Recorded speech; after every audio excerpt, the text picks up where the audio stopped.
guys. Ayan o. Oh. Parang maingay.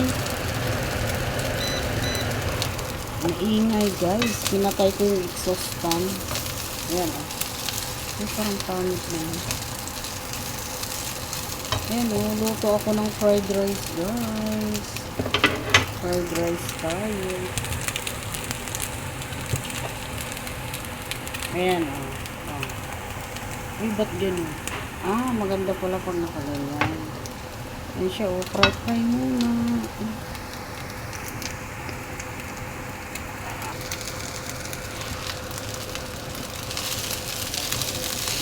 Tapos nilagay ko yung brown rice. Oh, yan. Brown rice guys. Kasi ito yung rice namin. Yan.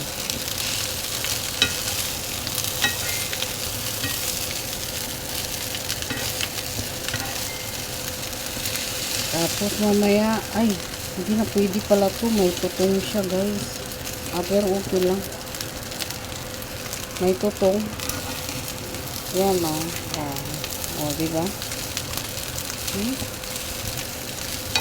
Tapos mamaya, lagay ko yung itlog. Itlog guys.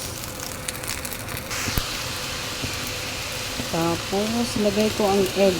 Yan o. Prinay ko muna yung egg guys. Yung ano ba, stir, ganun. Tapos ihalo mo ganyan. Diba? Maganda kasi yan ganda na siya guys. Okay, so hanggang dito na lang guys ang aking fried rice for today, lunch ng aking mga alaga.